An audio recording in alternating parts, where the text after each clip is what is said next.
എല്ലാവിധ national international ബ്രാൻഡുകളുടെ spectacle ഫ്രെയിമുകളും ഒഫ്താൽമെറ്റ് ലെൻസുകളും പ്രമുഖ ബ്രാൻഡുകളുടെ കോൺടാക്ട് ലെൻസുകളും കൃത്യതയോടെ ഡിസ്പെൻസ് ചെയ്യുന്നു.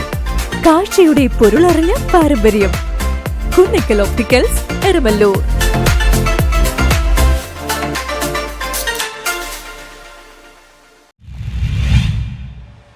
മത്സ്യ വിഭവ വിതരണ ഭൂപടം കേന്ദ്രമന്ത്രി ജോർജ് കുര്യൻ ഉദ്ഘാടനം ചെയ്തു. സ്വച്ഛതാ ഹി സേവ 4.0 ഭാഗമായി കേന്ദ്രമന്ത്രി ജോർജ് കുര്യൻ കൊച്ചിയിൽ ഔദ്യോഗിക സന്ദർശനം നടത്തി. ഞാൻ ഇവിടെ വന്നത് സ്വച്ഛ ഭാരത് അഭിയാന്റെ ഭാഗമായിട്ടാണ്. ഒക്ടോബർ 2 എത്തുകയാണ്. അതിനു മുമ്പായിട്ടുള്ള സ്വച്ഛത നമുക്കറിയാം. ചരിത്രാതീത കാലം മുതലേ ഭാരതത്തിലെ ജനങ്ങള് ശുചിത്വത്തിന്റെ കാര്യത്തിൽ വളരെ നിർബന്ധമുള്ളവരാണ്. സിന്ധു നദീതട സംസ്കാരം ലോകത്തെ തന്നെ ഏറ്റവും പുരാതനമായിട്ടുള്ള സംസ്കാരത്തിന്റെ കാലഘട്ടത്തിൽ അവിടെയെല്ലാം വളരെ വ്യക്തമായിട്ടുള്ള ഡ്രെയിനേജുകളും അങ്ങനെയുള്ള സംവിധാനങ്ങളും എല്ലാം ഉണ്ടായിരുന്നു വേസ്റ്റ് മാനേജ്മെന്റിന്. അതുപോലെ തന്നെ ശ്രീ ബുദ്ധൻ 5 ശുദ്ധികൾ പറഞ്ഞു. അതായത് ആയിരക്കണക്കിന് വർഷം മുമ്പ് ലോകത്തെ ആദ്യത്തെ ശുദ്ധിയെ പറ്റിയുള്ള ഒരു സംഹിതയാണത്. അദ്ദേഹം പറഞ്ഞത് 5 ശുദ്ധികളാണ്.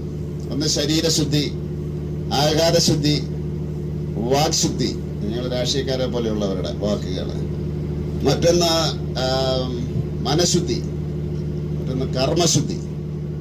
ഇതാണ് ലോകത്തിൽ ആദ്യമായിട്ട് ഈ ശുദ്ധിയെ പറ്റിയുള്ള, ക്ലീൻലിനെസ്സിനെ പറ്റിയുള്ള ആദ്യത്തെ നിയമം. ലോകത്തിലെ തന്നെ ആദ്യത്തെ നിയമമാണ്. അതിനുശേഷം നമ്മുടെ ആയുർവേദത്തിന്റെ ആചാര്യന്മാര് അവരെങ്ങനെ ശുദ്ധിയോടുകൂടി ജീവിക്കണം. എല്ലാ ജീവനക്കാരുടെയും സാന്നിധ്യത്തിൽ സോണൽ ഡയറക്ടർ സിജോ വർഗീസ് മന്ത്രിയെ ഔദ്യോഗികമായി സ്വാഗതം ചെയ്തു. ഫിഷറീസ് സർവേ ഓഫ് ഇന്ത്യ 3 പുതിയ പ്രസിദ്ധീകരണങ്ങളുടെ ഔപചാരികമായ പ്രകാശനമായിരുന്നു സന്ദർശനത്തിന്റെ പ്രധാന ഘടകം. മത്സ്യ വിഭവ വിതരണ ഭൂപടത്തിന്റെ പ്രകാശനവും കേന്ദ്രമന്ത്രി നിർവഹിച്ചു.